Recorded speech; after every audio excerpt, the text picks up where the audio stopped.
नमस्कार, द्वारकाज किचनमध्ये आपलं स्वागत आहे।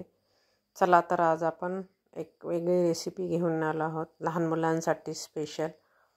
तर हे चॉकलेट पीनट चॉकलेट बनवूया आणि कोकोनट चॉकलेट मोदक बनवूया आपण। तर हे माझ्याकडे डार्क कंपाऊंड पडलेलं होतं घरामध्ये, म्हटलं चला काहीतरी याचा उपयोग करूया आपण। तर मी हे पूर्ण किसणीने किसून घेतलं। तुम्ही हवा असल्यास तुम्ही चाकूने कट करून घेऊ शकता, पण किसणीने जर किसून घेतलं तर हे लवकर वितळले जाते। तर हे किसून घेतलेलं जे चॉकलेट आहे ते एका बाउलमध्ये काढून घ्यायचं आणि आपण याचे दोन भाग करणार आहोत। तर आपण पीनट चॉकलेट बनवणार आहोत। तर आपण हे शेंगदाणे छान भाजून घेतले खुसखुशीत होईपर्यंत आणि त्याची सालं काढून घेतली मी।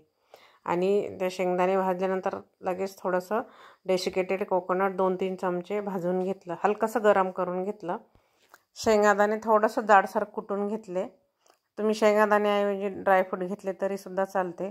तर हे मी कढईमध्ये पाणी ठेवलं होतं, त्यावरती स्टँड ठेवलं आणि नंतर आपण जे किसलेलं हे चॉकलेट घेतलं होतं ते एका बाउलमध्ये ठेवून ते स्टँडवरती हे मेल्ट करून घेतलं। सारखं हलवत राहायचं आणि थोडं थोडं घ्यायचं। आता हे माझ्याकडे चॉकलेट मोड आहे, त्याच्यामध्ये मी हे थोडं वितळलेले चॉकलेट घातलं, त्यानंतर हे जाडसर कुटलेले शेंगदाणे घातले आणि हे थोडं थोडं गरम करून घेत राहायचं सारखं सारखं, म्हणजे आपल्याला टाकायला सोपं जातं याच्यामध्ये आपलं हे चॉकलेट मोडमध्ये।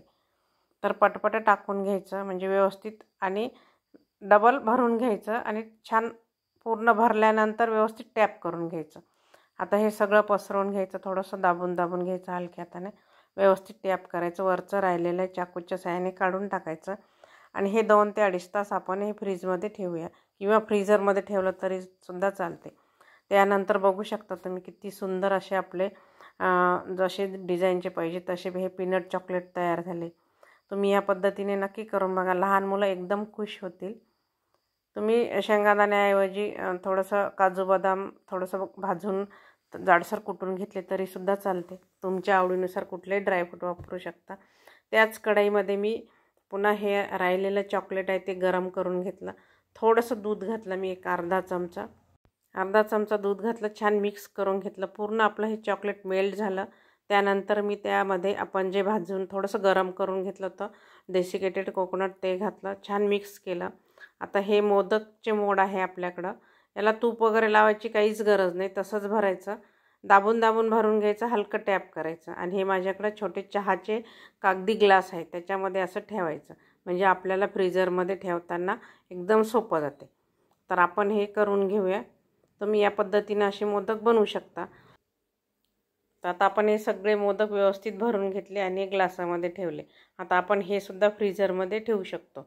तुम्ही याच्यामध्ये पण थोडेसे ड्रायफ्रूट मिक्स केले तरी सुद्धा चालते।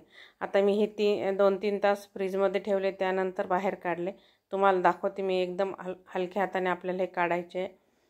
मस्त चॉकलेट मोदक तयार झाले। तुम्ही गणपतीमध्ये सुद्धा हे असे वेगळे वेगळे बनवू शकता, कारण लहान मुलांचा हा आवडीचा पदार्थ आहे, त्याच्यामुळे लहान मुलंही खुश आणि आपल्याला वेगळा प्रकार मोदकाचा बनवल्या जाते आवडीनुसार। तर तुम्हाला हे मोदकची पद्धत आवडली तर प्लीज लाईक करा, शेअर करा। ज्यांनी सबस्क्राईब केलं नाही त्यांनी सबस्क्राईब करा। तुम्ही सुद्धा या पद्धतीने करून बघा, लहान मुलं एकदम खुश होतील। धन्यवाद।